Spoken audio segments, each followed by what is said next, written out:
Good morning. Mike Scott here, the movie critic at the Times-Picayune in New Orleans and NOLA.com. Welcome back to the Movie Cave for today's Popcorn Breakfast.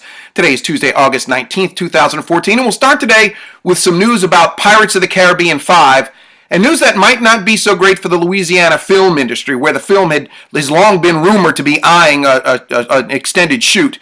And this latest news centers around a report that surfaced online that Disney, the maker of the Pirates of the Caribbean franchise, is lobbying the government of Australia to boost its tax incentives for a major blockbuster film to be shot there in early 2015. It already qualifies for a 16.5% tax incentive from the government of Australia, as all foreign productions do there, but it wants an additional $21.6 million one-time payment, which would effectively boost the tax incentives to about 30%, which incidentally is just about the same level that Louisiana offers all film productions that shoot to town that exceed the $300,000 budget level.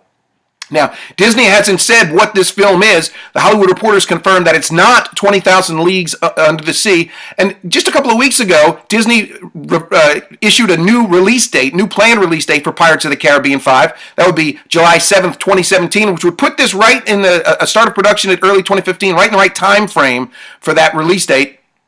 So there's been a significant amount of online speculation that this project that's shooting in Australia will indeed be Pirates of the Caribbean 5. Again, no official word from Disney. And it's also worth noting that Disney does have a lot of big-budget summer-style tent poles in its arsenal that it's going to have to be shooting as the owner of the Marvel Films catalog.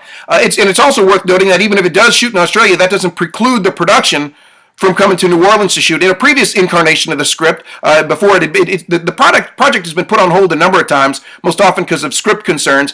In a previous incarnation, Jerry Bruckheimer went on the record saying that they were planning for a Louisiana shoot, saying the tax incentives were the main reason why, but he also mentioned that there was supposed to be a sequence that is set here in New Orleans, even though most of the film would be set in the Caribbean. So it's unknown if that sequence remains in the script that they're working from. Again, it's not even clear if this is Pirates of the Caribbean 5 that's going to be shooting in Australia, but we'll keep an eye on it and we'll let you know as it develops.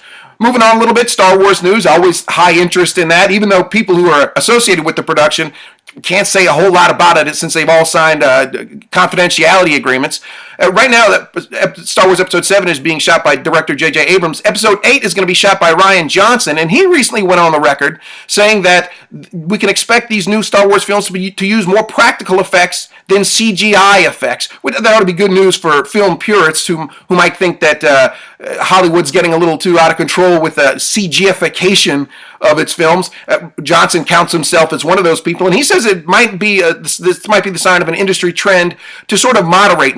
Instead of using so much CGI, to start using practical effects again. So we'll still have to wait and see. Star Wars Episode 7 is due in theaters again in December 2015. And then finally today, award season is already starting up, or so it seems. We're at the very beginning of it. The SAG has announced, the Screen Actors Guild has announced the recipient of its 51st annual SAG Life Achievement Award. That's going to be handed out on January 25th, and the recipient is going to be Debbie Reynolds, star of stage and screen. Of course, most memorably, perhaps, arguably, most memorably appeared in Singing in the Rain. She also earned an Oscar nomination for The Unsinkable Molly Brown. She'll be getting this year's award, again, on January 25th. She follows in the footsteps of last year's honoree, which was Rita Moreno. And that's all the time I have for today. Enjoy the rest of your Tuesday.